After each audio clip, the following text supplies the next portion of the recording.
제가 먼저 읽겠습니다. 내가 그들에게 나를 섬길 제사장 직분을 위임하여 그들을 거룩하게 할 일은 이러하니 곧 어린 수소 하나와 흠없는 수양 둘을 택하고 무교본과 기름 섞인 무교 과자와 기름 바른 무교 전병을 모두 고운 밀가루로 만들고 그것들을 한 광주리에 담고 그것을 광주리에 담은 채 그 송아지와 두 양과 함께 가져오라. 너는 아론과 그의 아들들을 회막문으로 데려다가 물로 씻기고 의복을 가져다가 아론에게 속옷과 에봇 받침 겉옷과 에봇을 입히고 흉패를 달고 에봇에 정교하게 짠 띠를 띠게 하고 그의 머리에 관을 씌우고 그 위에 거룩한 패를 더하고 관유를 가져다가 그의 머리에 부어 바르고 그의 아들들을 데려다가 그들에게 속옷을 입히고 아론과 그의 아들들에게 띠를 띄우며 관을 씌워 그들에게 제사장의 직분을 맡겨 영원한 규례가 되게 하라. 너는 이같이 아론과 그의 아들들에게 위임하여 거룩하게 할지니라. 너는 수송아지를 회막 앞으로 끌어오고 아론과 그의 아들들은 그 송아지 머리에 안수할지며 너는 회막문 여호와 앞에서 그 송아지를 잡고 그 피를 내 손가락으로 제단 뿔들에 다르고 그 피를 전부를 제단 밑에 쏟을지며 내장에 덮인 모든 기름과 간 위에 있는 컵불과 두 콩밥과 그 위에 기름을 가져다가 제단 위에 불사르고 그 수소의 고기와 가죽과 똥을 진 밖에서 불사르라. 이는 속죄제니라. 너는 또 수장 한 마리를 끌어오고 아론과 그의 아들들은 그 수장의 머리 위에 안수할지며 너는 그 수장을 잡고 그 피를 가져다가 제단 위에 주위에 뿌리고 그 수장을 각을 뜨고 그 장부와 다리는 씻어 각을 뜬 고기와 그 머리와 함께 두고 다 같이 읽겠습니다. 그 수장 전부를 제단 위에 불사르라. 이는 여호와께 드리는 번제요 이는 향기로운 냄새니 여호와께 드리는 화제니라. 아멘. 기도하겠습니다. 하나님, 오늘 정말 수송아지 수장을 끌고 와서 하나님 앞에 죄를 고백하는 이 귀한 제사를 보게 됩니다. 하나님, 그런데 수장을 끌고 와서 수송아지를 끌고 와서 이 어마어마한 대가를 치르면서 회개해야 되는 그 중죄인이 누구입니까? 오늘 누가 이 제사를 드려야 하는 것입니까? 하나님, 오늘도 그것이 나임을 알려주시고 오늘 나는 어떤 수송아지를 끌고 와서 이 죄에 대한 대가를 치러야 되는지 오늘도 우리에게 말씀하여 주시옵소서. 잘 듣겠습니다. 예수님의 이름으로 기도드립니다. 아멘. 네, 오늘은 그 이스라엘이 드렸던 제사 중에서 특별히 이제 속죄제에 대한 이제 기록이 있는데요. 오늘은 이 속죄제를 좀 보도록 할 겁니다. 그러면 왜 속죄제를 보느냐? 오늘 말씀을 보시면 번제와 속죄제라는 두 개의 제사가 나오는데요. 이게 사실상 같은 제사입니다. 그런데 차이가 뭐냐? 오늘 말씀에 나오는 속죄제는 제사장을 위한 회개의 제사이고 밑에 번제는 일반 백성을 위한 제사예요. 그러니까 죄를 지어도 제사장을 위한 이 속죄제가 있고 백성의 죄를 위한 번제가 있다라는 거죠. 그런데 우리가 여기에서 눈여겨봐야 될 게 뭐냐? 이 지도자인 제사장이 회개할 때는 수송아지를 잡습니다. 그런데 백성의 죄를 회개할 때는 수장을 잡는다라는 거죠. 그러면 여기에서 볼 수 있는 게 뭐겠습니까? 죄는 다 똑같아요. 죄는 전부 다 우리를 지옥으로 끌고 갑니다. 그렇지만 지도자가 죄를 지으면 하나님이 그걸 훨씬 더 크게 보시고요, 자녀보다 부모가 죄를 지으면 그걸 훨씬 더 크게 보신다는 거예요. 문제 하나는 없습니다. 문제 부모가 있는 거예요. 그러니까 여러분, 이 지도자에게 요구하시는 죄의 값은요 어마어마한 거예요. 여러분, 이 땅에서 하나님이 죄의 값을 물으실 때 똑같이 묻지를 않는다는 거예요. 책임 맡은 자, 더 많이 가진 자, 지도자의 죄는요 어마어마한 값을 치러야 됩니다.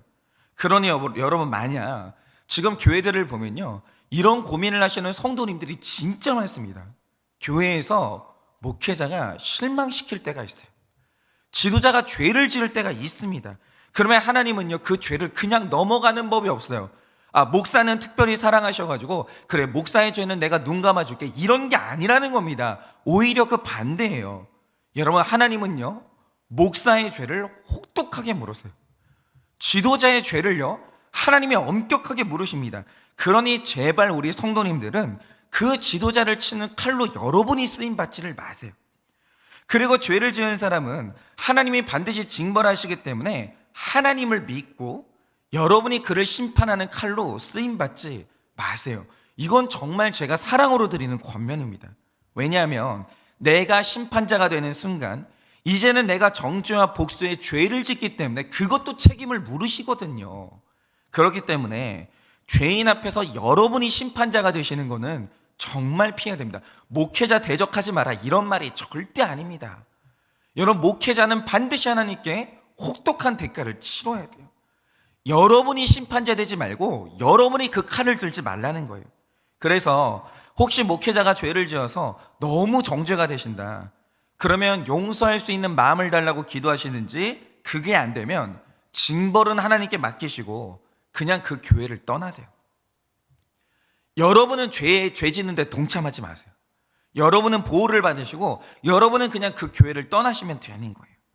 여러분, 이렇게 징벌하시는 하나님을 믿는 것도 큰 믿음이고, 그래서 복수의 욕구를 내려놓는 것도 굉장히 훌륭한 믿음입니다.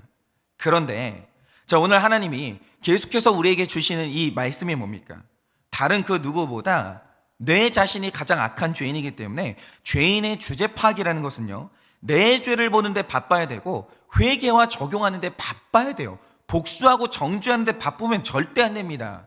내 회개가 있어야 되고 그것을 치료는 적용에 바빠야 돼요.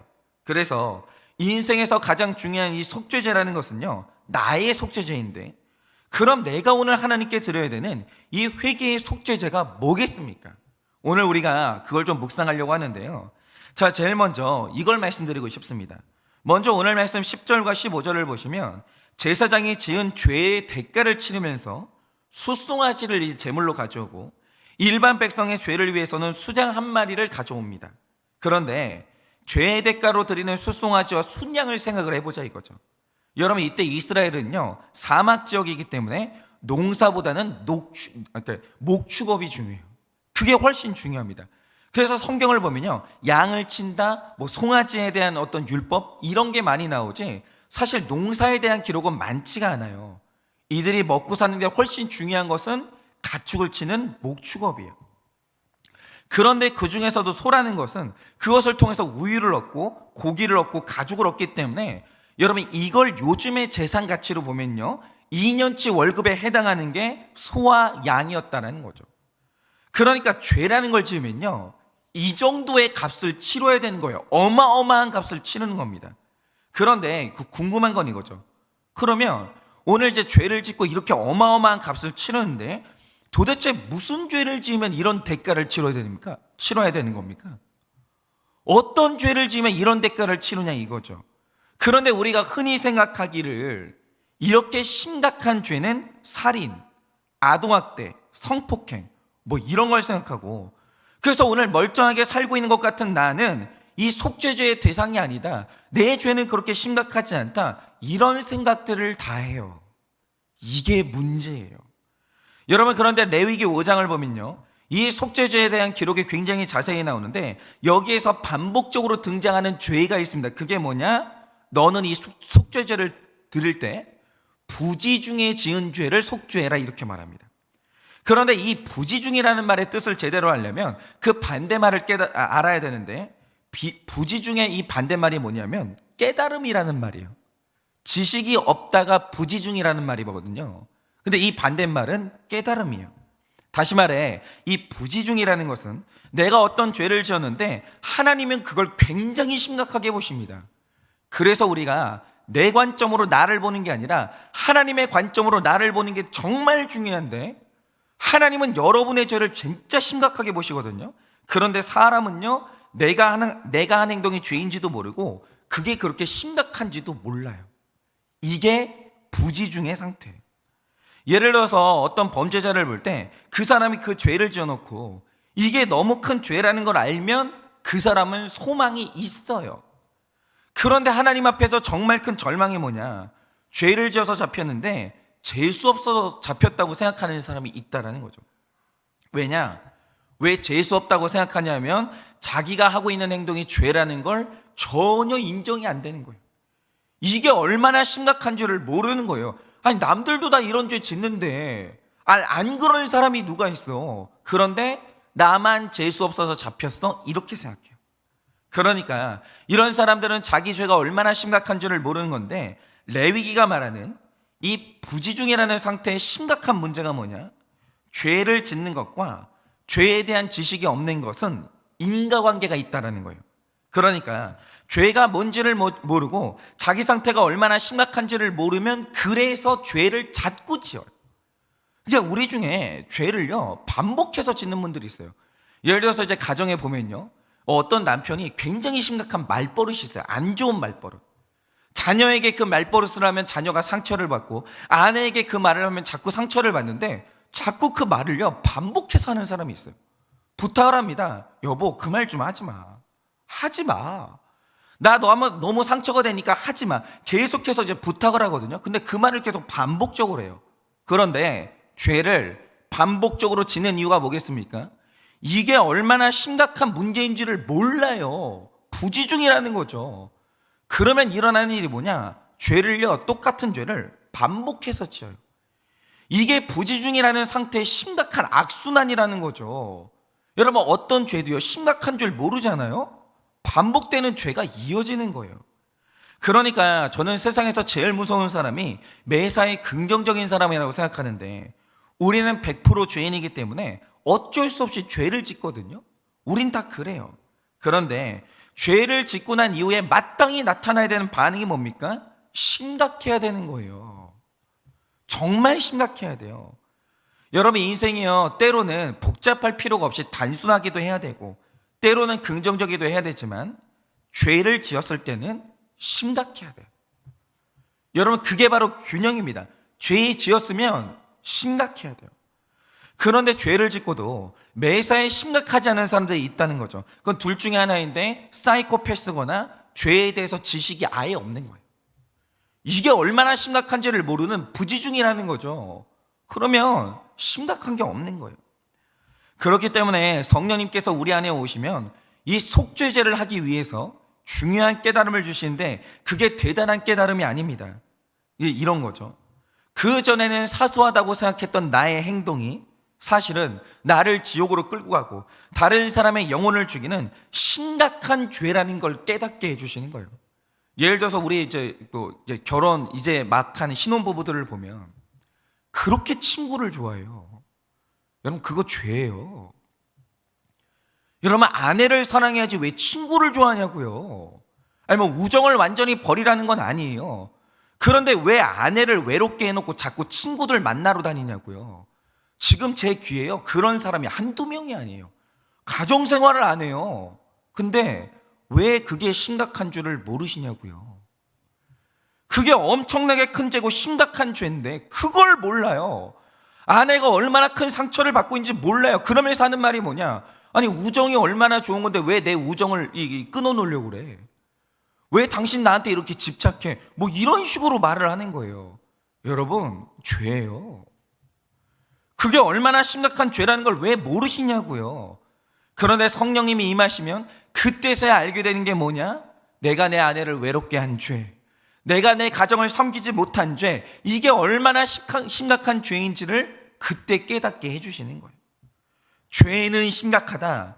이게 구원을 위한 최고의 지식이라는 거죠.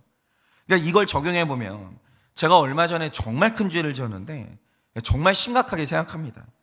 제가 얼마 전에 캐나다에 있던 그 형이 왔고, 그 사랑하는 조카들이 한국에 오랜만에 왔어요.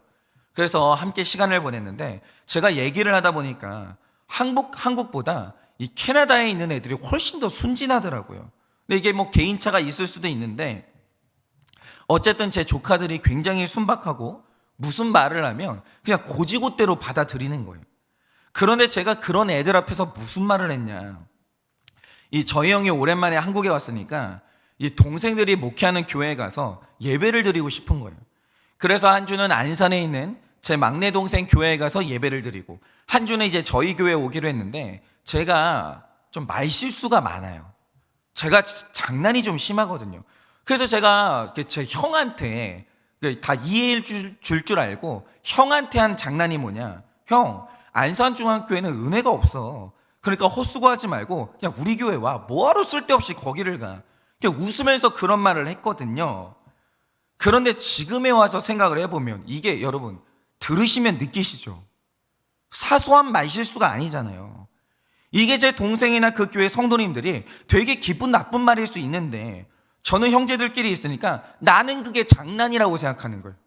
이게 심각한 일인데. 그러면서 저는 장난이라고 말을 했고 그걸 잊어버린 거예요. 그런데 어느 날 저희 어머니가 전화를 하신 거예요. 그러더니 야, 네 조카가 뭐라고 했는지 아냐고 저한테 말을 전해주는데 이런 거죠. 어느 날 제 조카가 그 말을 듣고 저희 어머니한테 심각하게 질문을 하는 거예요. 그게 뭐냐? 할머니, 둘째 작은 아빠가 말하기를 안산 중앙교회를 가면 은혜를 못 받는다는데 그 교회에 무슨 문제가 있어요? 왜 그 교회를 가면 은혜를 못 받아요? 그러면서 심각하게 질문을 하더라는 거예요. 아니, 제가 그 말을 듣고 나서요, 내 말이 얼마나 사소한 문제인지, 큰 죄를 지었는지 그때 깨달은 거예요. 여러분, 바로 이겁니다. 우리는 100% 죄인이기 때문에 내가 사소하게 생각하는 말과 행동, 그리고 내 눈빛이 얼마나 사람 죽이는 큰 죄인지를 몰라요. 우리가 그걸 몰라요. 그리고 자기 죄가 얼마나 심각한 줄을 모르는 이 부지중의 상태라는 거죠. 그래서 하는 말이 뭔지 아십니까? 우리는 배우자나 친구나 자녀가 상처를 받았다고 하면 내가 그런 말 했는지를 기억도 못해요. 내가 한 행동을 기억도 못해요. 왜냐? 사소하거든요. 그리고 나서 상처받았다고 하면 기껏 하는 말이 뭐냐? 그걸 마음에 담았어. 장난이야. 그런 말로요, 퉁치는 거예요. 여러분, 우리가 죄에 대해서 이렇게 무지해요. 그 부지중의 상태가 진짜 심각하다는 거죠. 그런데 이렇게 죄를 사소하게 생각하면요, 죄 짓는 일이 반복돼요. 내 돈 문제가 사소하다고 생각하잖아요. 돈 사고를 계속 쳐요. 여러분, 내가 술 마시고 담배 피는 문제가 사소하다고 생각하잖아요. 그거 계속해요. 내 중독의 문제가 남들도 다 해. 나는 중독 아니야. 사소하다고 생각하잖아요. 그 죄를요, 계속 짓는 거예요. 그래서 속죄제를 드릴 때 가장 중요한 게 뭐냐? 제물로 드리는 숫송아지가 진짜 중요한 게 아니고요, 나의 사소한 행동이 진짜 심각한 죄라는 걸 깨닫는 그 깨달음이 가장 중요해요. 이 깨달음이 핵심이라는 거죠. 여러분의 행동은 사소하지 않아요. 심각합니다. 여러분, 그 심각한 내 상태를 아십니까? 여러분, 그걸 깨닫는 행위 자체가 속죄제의 시작인데, 여기에서 재미있는 게 뭔지 아십니까? 이 속죄제가 시브리어로 하타트라는 단어인데, 이 단어 안에 포함된 뜻이 있어요. 재미있는 뜻. 그게 뭐냐? 이게 바로 때를 밀다라는 뜻이에요. 진짜 그래요. 속죄제 안에 때를 민다라는 뜻이 있는 거예요. 그러니까 성경 저자들이 진짜 재미있는 게 뭐냐면, 사람을 그냥 두고 보면요, 다 깨끗해요. 여러분, 때가 보이는 사람이 누가 있어요? 이상하죠? 때가요, 안 보여요. 그런데 사람이 내 죄의 심각함을 알고 마음 먹고 문지르기 시작하면 그때서야 때가 보이기를 시작하는 거예요. 몸에 숨겨져 있던 때가 드러나면서 그때서야 내가 얼마나 심각하게 더러운지를 그때 깨닫게 되는 거예요. 그전에는 때가요, 안 보여요. 그런데 사람이 목욕탕에서 때를 밀 때 반드시 먼저 있어야 되는 일이 뭐겠습니까? 내 몸이 더럽다는 깨달음이 먼저 있어야 돼요. 아유, 더러워. 너 빨리 가서 목욕탕 가서 씻어. 이게 먼저 있어야 드디어 내 죄가 드러날 수 있다는 거죠. 이 깨달음이 있어야 옷이라는 보호막을 벗을 수가 있는 거예요. 그래서 특별히 죄를 씻어내는, 때를 미는 이 속죄제는요, 내 죄에 대해서 부지중인 상태에서는 성립이 안 되는 거예요. 그런데 이 속죄제를 가만히 묵상하면 여기에서 우리 한일교회가 가야 될 방향이 보이는 거예요. 어떤 분들은 교회를 병원이라고 생각하시는 분들이 있거든요. 그런데 저는요, 그것도 맞아요. 맞는데 저는 교회는 목욕탕에 더 가깝다고 생각합니다. 적어도 한일교회는 죄인들이 와서 교양과 체면의 옷을 벗어버리고 서로의 때를 벗겨주는 그런 교회가 돼야 된다는 거죠. 벗는 게 쉬워야 돼요. 그러니까 이거를 레위기적으로 표현하면 한일교회는 매주 하나님 앞에 속죄제를 드려야 돼요. 일단 벗고 씻어야 된다는 거죠. 안 벗는 교회는 속죄제 자체가 안 되는 거예요. 여러분, 한일교회에서 우리가 죄를 오픈하고 나 자신을 완전히 드러낸다는 말의 뜻이 뭐냐? 한일교회는 속죄제를 드리는 교회다, 그 뜻이에요. 그런데 한일교회에서 이 속죄제의 예배를 드리는 방법이 뭡니까? 각자가 숨김없이 자기 죄를 보고 고백해야 돼요. 나를 드러내야 돼요. 그래서 이 아침에 저도 저의 죄 하나를 벗겨보자면, 제가 어릴 때 부모님한테 진짜 엄격하게 받았던 교육이 물질 교육이에요. 이게 훈련도 혹독하게 받았고 교육도 혹독하게 받았습니다. 아버지가 이제 작은 교회 목사님이었기 때문에 사례비가 적었고, 그래서 어머니가 지출을 잘해야 되는데요. 그 순서가 뭐냐? 제일 먼저 저희한테 이걸 진짜 가르치셨어요. 제일 먼저 소득에서 하나님께 드리는 예물 떼고, 그리고 내 부모님께 드리는 용돈을 떼고, 나라에 빚지면 안 된다고 하면서 공공요금 떼시고, 그리고 그때그때 도와야 될 사람들 이제 생기면 그 돈 떼고, 그리고 그걸 전부 다 떼고 난 다음에 남은 쥐꼬리만큼의 돈이 새 아이를 양육하는 돈이에요. 그래서 저는 어릴 때, 저는 제 딸이 진짜 부러운데, 저는 누가 공짜로 가르쳐주면 몰라도 돈 내는 사교육을 받아본 적이 없어요. 너무 저희 부모님이 자녀에게 쓰는 돈을 너무 적게 남겨놓으니까 그런 돈이 없었던 거예요. 그게 어릴 때는 정말 싫었는데, 성인이 돼서는 그런 삶을 통해서 하나님께 복받는 걸 제가 봤기 때문에 돈의 영역에 있어서는 이 부모님을 존경하는 마음이 생겼고, 무의식 속에서 나도 이렇게 살아야 한다, 나도 하나님 앞에서 이렇게 살아야 된다, 그런 강박 같은 게 좀 생겼어요. 근데 문제는 뭐냐면 부모님들은 그게 되는 분들이 맞거든요. 근데 저는 그런 사람이 아닌 거예요. 저는 돈을 갖는 것도 너무 좋아하고 쓰는 것도 너무 좋은 사람인 거예요. 저는 부모님하고 기질 자체가 달라요. 저는 너무 허세가 많고 돈을 너무 좋아하는 거예요. 제가 사실은요, 교회 말고 세상에서 제일 좋아하는 데가 이마트예요. 롯데마트도 안 됩니다. 저는 이마트가 제일 좋아요. 왜냐? 이마트를 가면요, 물건이 그렇게 많아요. 다 가질 수 없어도 구경만 해도 좋은 거예요. 제가요, 물욕이 이렇게 많습니다. 그런데 저는 가면을 쓰는 사람이기 때문에 이 돈 욕심은요, 제 마음속에 깊이 숨겨진 부지 중에 있는 죄였어요. 그러니까 나도 속고 남도 속이면서 이 돈 욕심을요 꽁꽁 숨기고 살았던 거예요. 안 보여주는 거예요. 심지어는 내가 나한테도 안 보여주고, 내가 돈 욕심이 많다 인정도 안 하는 거예요. 그런데 그러던 어느 날 제가 제 죄를 완전히 드러내는 1:1 훈련을 받게 됐고, 그러니까 이 훈련하시는 분이 저의 어린 시절부터 하나하나 제 실상을 벗기기 시작했거든요. 근데 그러다가 한 5주차쯤인가 이분이 그 말씀을 하시는 거예요. 이상하게 목사님이 갖지 못한 것에 대한 환상이 있는 것 같아요. 갑자기 그거를 딱 집어내시더라고요. 목사님은 환상이 있대요. 내가 갖지 못한 것에 대한. 그리고 계속 벗기더니 그 끝에서 돈 욕심이 드러나버린 거예요. 그러니까 훈련하시는 분이 말하기를 뭐냐, 이 목사님이 안 그런 척 하시더니 돈 좋아하시는구나, 이 말을 딱 하는 거예요. 그게 너무 수치스러운 거예요. 내가 돈 좋아한다고?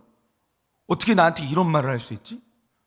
그런데 그 목사님이 그러시는 거예요. 안 그런 척 하시더니 돈 좋아하시네. 근데 이게 소문이 쭉 나면서요, 제 별명이 싹군 목사가 된 거예요. 그런데 여러분, 이게 헛소문 아니거든요. 드디어 심각하고 숨겨놨던 내 실상이 드러난 거거든요.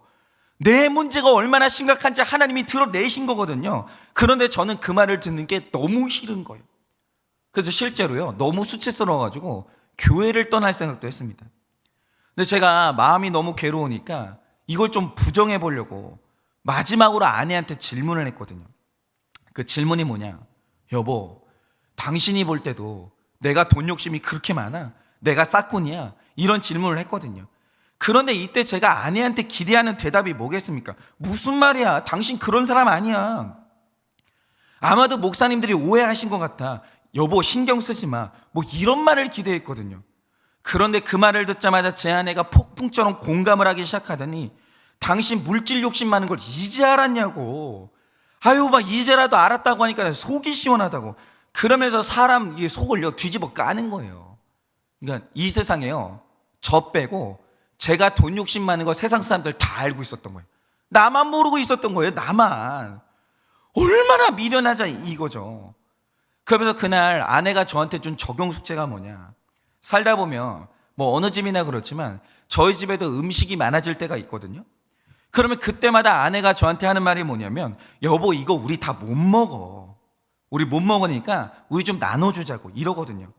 근데 이상하게 저는요, 먹을 거는요, 내가 다 못 먹더라도 나누지를 못하겠는 거예요. 썩어서 없어질지언정 주지를 못하겠는 거예요. 유독 음식이 그래요. 다른 거는 모르겠는데 유독 음식이 그렇습니다. 그래서 음식이 썩어져서 버리는 한이 있더라도 아까워서 나누지를 못하는 게 제 안에 있는 거예요. 그걸 아내가 말을 못하다가 그날 하더라고요. 그런데 이상한 건 그 식탐이 있죠. 그 탐욕, 그게 안 없어져요. 자꾸 반복이 돼요. 그럼 이유가 뭐냐? 저는요, 어릴 때 저 자신에 대한 연민이 있는 거예요. 그러니까 연민이 있으니까 나는 이래도 되라고 하면서 계속해서 그 죄를 반복해서 짓는 거예요. 그런데 이 음식 문제에 있어서 치사하고 찌질한데 제가 그런 죄를 가지고 있었다라는 거죠. 그래서 이게 도대체 어디에서 왔나 생각을 해보면, 제가 이제 말씀을 드렸는데, 어릴 때 저희 집이 이제 어려우니까 과일을 먹는 일이 별로 없었는데, 어느 날 손님이 왔다? 그러면 그때는 어머니가 과일을 사시는 거예요. 그래서 이제 손님이 오시면 대접을 하는데, 그때 제일 나쁜 손님이 누구냐? 과일을 준다고 그걸 눈치 없이 다 먹습니까? 아니, 그런 손님들이 있어요. 싹 다 비우고 가시는 거예요. 그럼 그분이 이제 제 원수가 되는 거죠. 다시는 오지 말아라. 그런데 이제 손님 중에 너무나 지혜로운 분들은 과일을 적당히 드시고 남기시는 분들이 있어요. 그럼 이제 세 명의 형제가 이 접시에 남아있는 그 과일을 노리기 시작하는데, 손님 중에서 제일 악질적인 손님이 누구냐? 형제가 세 명이면 과일을 세 개는 남겨야 될 거 아니에요. 그래야 안 싸우는데 꼭 두 개나 한 개를 남기시는 거예요. 그러면 이제 세 명이 그 과일을 가지고 피 튀기는 전쟁을 하는 거예요. 그런 일이 정말 많았어요. 그런데 그런 일이 있으니까 먹는 게 있으면요, 제가 다 먹을 수 있는 것도 아닌데 먹지도 못해요. 위가 작아가지고. 그걸요 나눌 수가 없는 거예요. 왜냐? 내 연민이 있으니까. 그게 있잖아요. 너무 아까워가지고 나눌 수가 없는 거예요. 먹지도 못하는데 결국에는 썩어서 버려요. 여러분, 들으시니까 어떻습니까? 찌질하죠? 대단한 것도 아니에요. 되게 찌질하잖아요. 그런데 우리가 삶에서 짓는 대부분의 죄는 큰 죄가 아니고요, 쪼잔하고 치사해가지고 말도 못하는 죄예요. 그래서 여러분, 큰 죄를 오픈하는 것도 믿음이지만 작고 찌질한 죄를 오픈하는 것도 굉장히 중요한 믿음이에요. 어쨌든 아내가 그걸 말하면서 이제 내가 나누자고 할 때 가만히 있으라고 하면서 이제 제 삶에 나누는 적용이 시작이 된 거예요. 그런데 이제 나누다 보니까 나누는 게 너무나 힘든 나를 보게 됐고, 그러다 보니까 내가 욕심이 많구나, 욕심이 어마어마하구나, 내가 인색한 사람이구나, 그걸 비로소 인정하게 된 거예요. 그리고 내 상태가 굉장히 심각하다는 것을 인정하게 된 거죠. 그런데 내 심각함은요, 드러나야 되는 거예요. 드러나지 않으면 심각한 줄을 모르는 거예요. 그런데 드러나서 심각한 걸 알게 되니까 억울함이 아니라 회개가 나오더라고요. 그런데 내 안에 숨겨진 죄가 발견되고 사소한 줄 알았던 죄가 심각한 죄라는 걸 깨닫게 될 때 그 시작이 뭡니까? 일단 벗어야 돼요. 아니, 안 벗으면 때를 어떻게 밀겠으며, 때를 밀지 못하면 그 죄가 내 속에 숨겨져 있는 거죠. 요즘 숨겨져 있는 죄는요, 심각한 줄을 모르는 거예요. 그래서 일단 벗고 오픈하는 게 중요한데, 그러면 어떻게 하면 벗을 수가 있겠습니까? 교회의 구조를요, 목욕탕 구조로 만들어야 되는 거예요. 제가 맨날 말씀드리잖아요. 구조가 진짜 중요해요. 여러분, 애들이요, 입을 딱 다물거든요. 여러분, 자녀들이 초등학교만 들어가도요, 엄마한테 오픈 안 합니다. 아빠한테 오픈 안 해요. 그러면 이 아이들이 엄마 아빠 앞에서 오픈하려면 방법이 뭐겠습니까? 우리 가정의 구조를 목욕탕으로 만들어야 되는 거예요. 그런데 회개하라고는 해놓고 교회의 구조를, 옷을 벗을 수 없는 구조를 만드니, 누가 옷을 벗고 때를 밀겠어요? 그럴 수가 없죠. 그래서 한일교회는요, 누구든지 죄를 오픈할 수 있는 목욕탕의 구조를 만들어야 되고, 당장 여러분의 가정도 오픈할 수 있는 목욕탕의 구조를 만드셔야 돼요. 그러면 제일 먼저 해야 되는 게 뭐냐? 지도자가 먼저 벗어야 돼요. 부모님이 먼저 벗어야 돼요. 부모님이 먼저 회개하세요. 부모님이 먼저 무릎 꿇으시고요, 부모님이 먼저 내 죄가 심각한 줄 아셔야 돼요. 그리고 오픈하고 애들 앞에서 회개해야 돼요. 그래야 애들이 오픈할 거 아니에요. 아니, 부모님이 맨날 숨기고 은폐하는데 어떻게 그 집에 애들이 오픈하고 드러내겠습니까? 그거는 있을 수가 없는 거예요. 여러분, 부모님이 체면이 중요하시잖아요. 애들이 회개하고 오픈할 거라고 기대도 하지 마세요. 아니, 집안 구조를 목욕탕으로 안 만들어 놓고 누가 옷을 벗겠냐 이거죠. 교회도 마찬가지입니다. 목사가 체면이 중요하잖아요. 그 교회는 아무도 안 벗어요. 누가 벗습니까? 제일 먼저 지도자인 제가 벗어야 되고, 또 누군가가 자신을 벗고 오픈할 때 정죄하는 문화를 쫓아내야 돼요. 그런 거 있으면 사람들 다 죽는 거예요. 그러니까 부모님들이 되게 웃기는 게 뭐냐, 솔직히 말해버려요. 애들이 말했어요. 말한 다음에 두들겨 패는 거예요. 누가 말해요? 그러면 좀 지혜가 있어야 될 거 아닙니까? 여러분, 그런데 우리가 이제 내가 먼저 회개하고 그 다음에 회개한 죄에 대해서 날마다 안아주고, 여러분 그러면요 목욕탕 구조가 되면서 부주 중에 숨겨졌던 죄가 드러나고 이제 그 죄를 깨끗하게 닦을 수가 있는 거예요. 그러니 오늘 하루를 사실 때 내 죄가 얼마나 심각한지를 깨닫는 성령의 은혜를 구하세요. 내 상태가 얼마나 심각한지를 깨닫는 그 성령의 은혜를 구하시기를 바랍니다. 그리고 다 닦아내고 씻어내셔서 정결하게 된 다음 하나님 만날 준비라는 여러분 되시기를 예수님의 이름으로 축원합니다. 오늘 수요일이니까 적용 질문 드립니다. 내가 사소하다 여기며 부지 중에 짓고 있는 죄는 무엇입니까? 모르겠으면요 물어보세요. 배우자한테 물어보시고 자녀한테 물어보세요. 이 적용요 사소하게 넘어가지 마세요. 이거는 무조건 하셔야 되는 거예요. 내가 사소하다 여기며 부지 중에 짓고 있는 죄는 무엇입니까? 내 상태가 심각하다고 말해주면 억울하십니까? 인정이 되십니까? 내 상태가 심각하다고 말해주면 억울하십니까? 인정이 되십니까? 죄를 회개하기 위해서 소송아지처럼 드려야 될 적용은 무엇입니까? 죄를 회개하기 위해서 숫송아지처럼 드려야 될 적용은 무엇입니까? 사소하고 찌질한 것들도 오픈하십니까? 자존심 때문에 오픈이 어렵습니까? 사소하고 찌질한 것들을 오픈하십니까? 아니면 자존심 때문에 오픈이 어려우십니까? 자, 기도하고 축도함으로 마치겠습니다. 기도하겠습니다. 하나님, 오늘 이 아침에 하나님께 세상에서 가장 중요한 지식을 얻고자 합니다. 내 죄가 얼마나 심각한지 깨닫고자 합니다. 그리고 내 죄에 대해서 심각하다고 말씀해 주실 때 억울하다 하지 아니하고 주님 앞에 남김없이 회개하고 또 속죄에 제물을 드려서 나 자신을 깨끗하게 하기를 원합니다. 때를 밀기를 원합니다.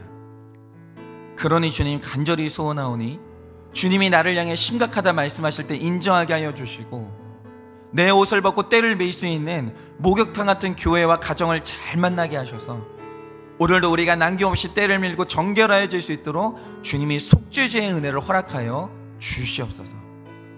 지금은 우리 주 예수 그리스도의 은혜와 하나님 아버지의 그 크신 사랑과 성령님의 위로하시고 교통하여 주시는 그 역사하심이 오늘도 내 죄를 심각하다 말씀하시는 하나님 앞에 남김없이 죄를 인정하고 나의 모든 것을 오픈하여 때를 밀고 정결하기를 원하는 우리 모든 성도님들의 머리 위에 지금으로부터 영원 무궁토록 함께 있을지어다. 아멘.